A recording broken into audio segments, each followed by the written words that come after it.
یہ جو ادب ہوتا ہے نا، یہ معاشرے کے اندر سکون پیدا کرتا ہے، اور بے ادبی جو ہوتی ہے یہ معاشرے کے اندر، سوسائٹی کے اندر بے سکونی پیدا کرتی ہے۔ ادب ہمیشہ محبتوں کے فروغ کا سبب بنتا ہے۔ بے ادبی، بے باکی، اپنی زبان کا تیزی سے استعمال کرنا، یہ نفرتوں کا باعث بنتا ہے۔ ادب کرنے والے لوگ جو ہوتے ہیں ان سے ملاقات کر کے محسوس ہوتا ہے کہ یہ ادب والے نہیں، صرف ان کی کسی نے تربیت بھی کی ہے۔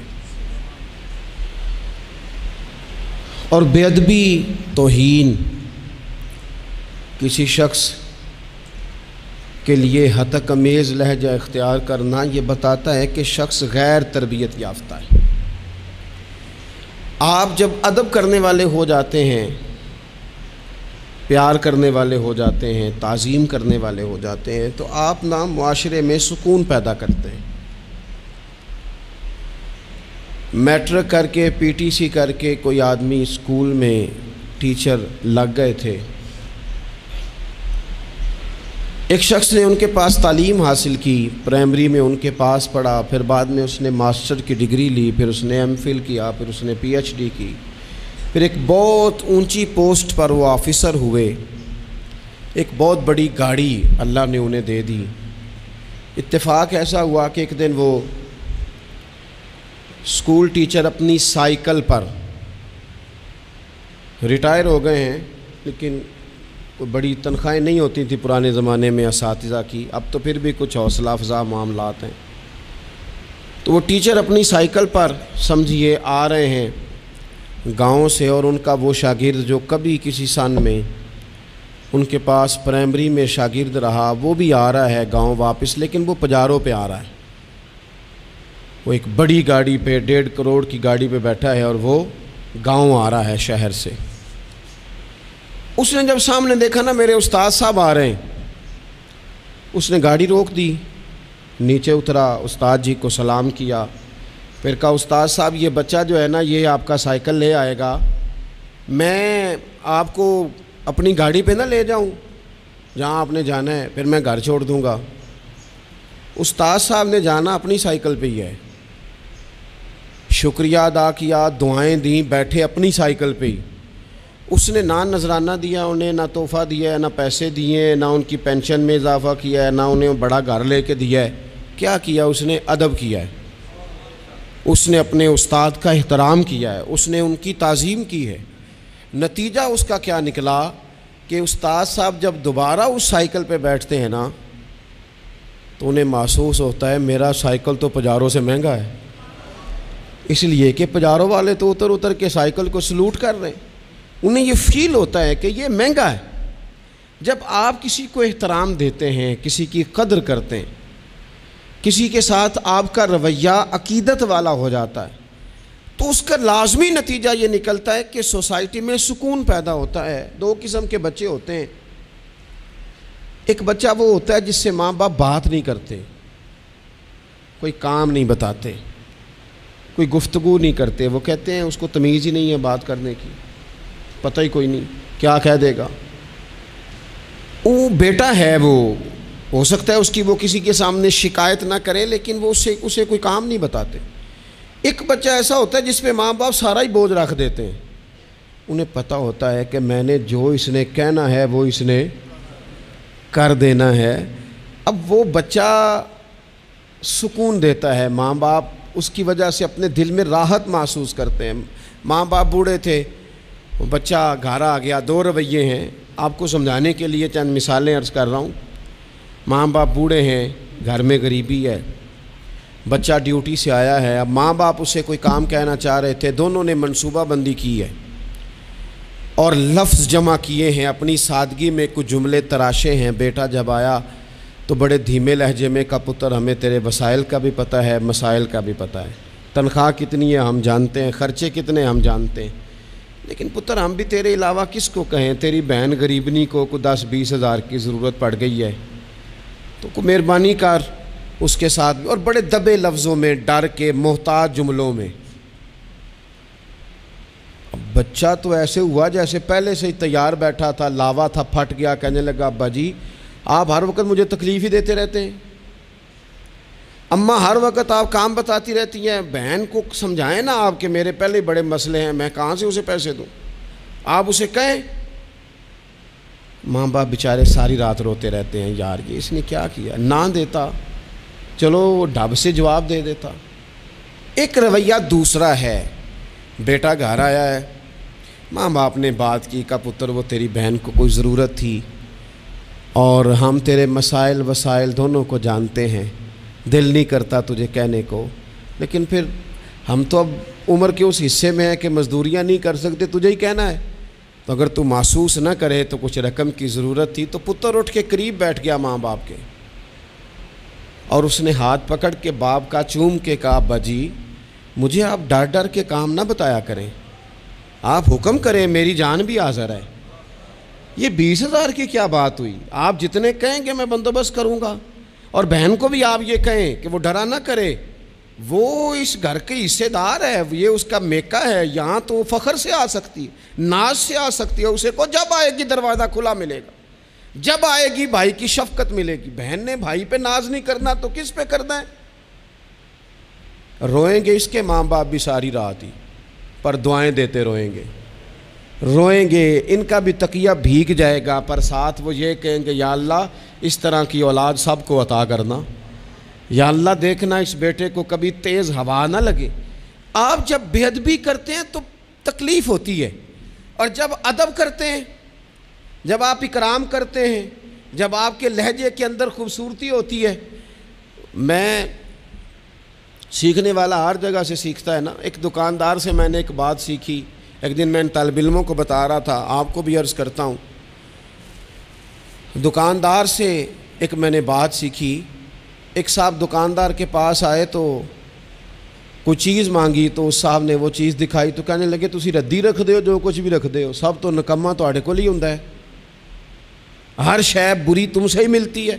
اور چہرے کے اثرات بھی اس طرح کے تھے کہ سامنے والا لاڑی پڑے، پر وہ دکاندار ہنس پڑا، اور اس نے ہنس کے بڑے خوبصورت انداز میں کہا پاجی لینا دینا تے مقدراں دا ہے، بولو تے ٹھیک نہ، وہ لینا دینا تے نصیباں دا ہے، بولی تے ٹھیک کرو، تہاڈی بولی نہیں ٹھیک۔ تو وہ شخص نا تھوڑا سا صحیح بولی تو اس نے نہیں کی، لیکن وہ تھوڑا سا نا اس پہ اثر ہوا، اس کے چہرے پہ ایک نہ ماننے والی شرمندگی بھی ہوتی ہے، بندہ شرمندہ ہوتا ہے پر ماننے کو تیار ہے، ایک نہ ماننے والی شرمندگی چہرے پہ آئی۔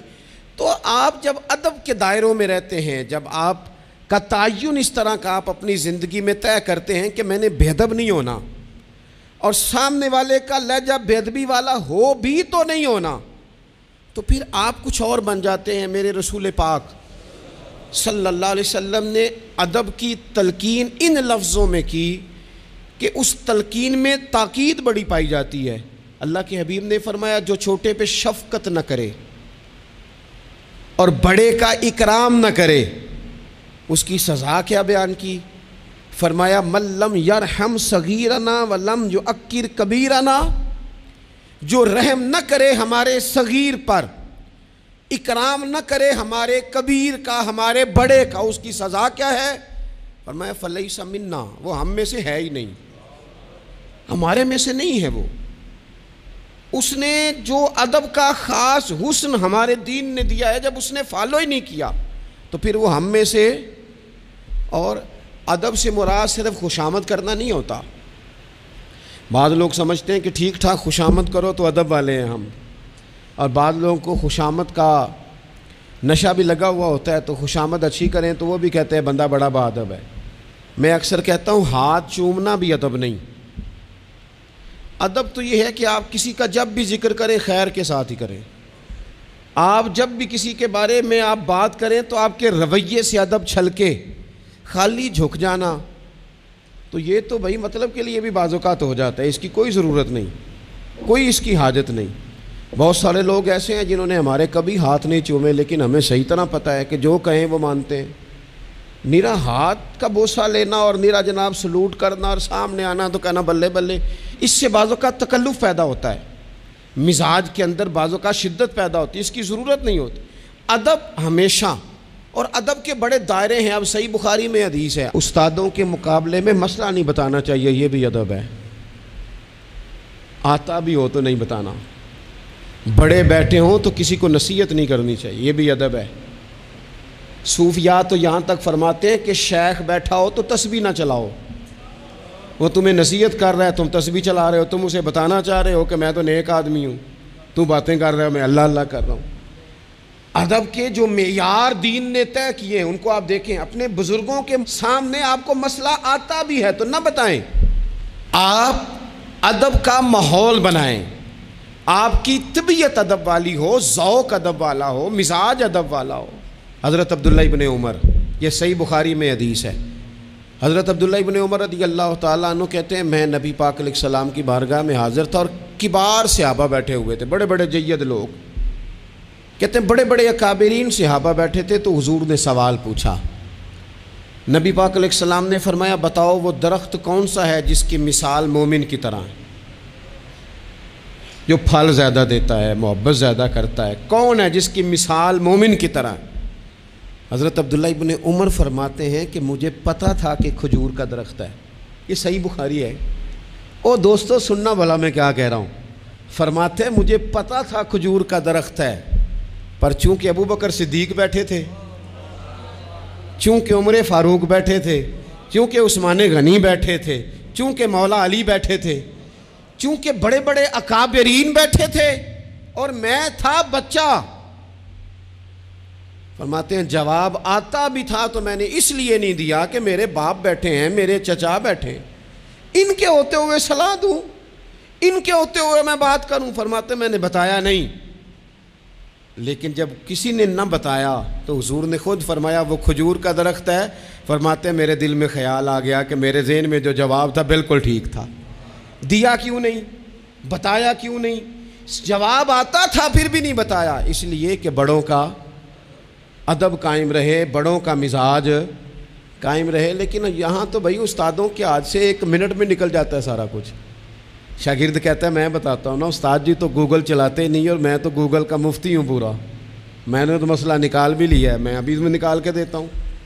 یہاں تو عبارتیں ٹھیک کرا رہے ہوتے ہیں طلباء اپنے اساتذہ کی، یہاں تو مرید کہہ رہے ہوتے ہیں کہ آپ مجھ سے رائے لیں، میں آپ کو بتاتا ہوں کہ پیری مریدی صحیح کیسے چلتی ہے، میں بتاتا ہوں۔ آپ اپنی زندگی میں جب آداب لے آئیں گے، جب ادب لے آئیں، اور شدید ایمرجنسی بھی ہوتی تھی نا تو صحابہ ادب نہیں بھولتے تھے، بعض اوقات ایمرجنسی میں ادب نہیں ہوتا،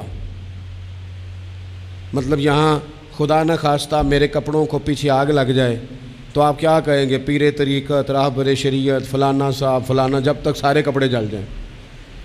اگر ایمرجنسی ہو جائے نا، کپڑوں کو آگ لگ جائے تو کہا جاتا ہے جناب آگ لگ گئی آپ کے کپڑوں کو، ہو سکتا ہے نام لے کے کوئی پکارے مولانا صاحب وہ دیکھیں آگ ہے، اتنے لمبے لقب نہیں ہوتے، لیکن صحابہ ایمرجنسی میں بھی حضور کا ادب کرتے۔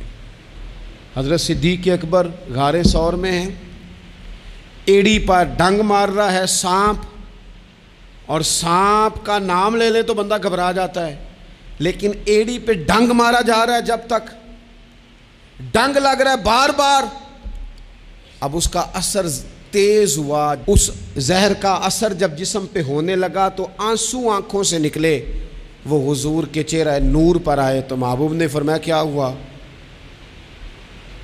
کہنا چاہیے تھا نا سانپ سانپ سانپ سانپ، پر حضرت صدیق اکبر ادب نہیں بھولے، کہنے لگے فدا کا ابی و امی یا رسول اللہ، حضور میری ماں بھی قربان، حضور میرا باپ بھی قربان، فدا کا روحی و قلبی یا رسول، حضور میرا دل بھی قربان، حضور میری روح بھی قربان، یا رسول اللہ وہ سانپ نے ڈس لیا مجھے۔ ادب نہیں بھولے، وقت بدلنا ہے تو بدل جائے، لیکن آداب کبھی بھی امت کے ہاتھوں سے جانے نہ پائے، آداب کا ہر وقت خیال رکھا جائے، ہر وقت خیال رکھا جائے۔ آخری بات آج آپ حضرات کی خدمت میں عرض کرنی ہے، ہر جگہ ضروری نہیں کہ کوئی تنقید کا پہلو ہی نکالا جائے، ہر شخص کی نیت پر شک ہی کیا جائے، یہ ضروری نہیں۔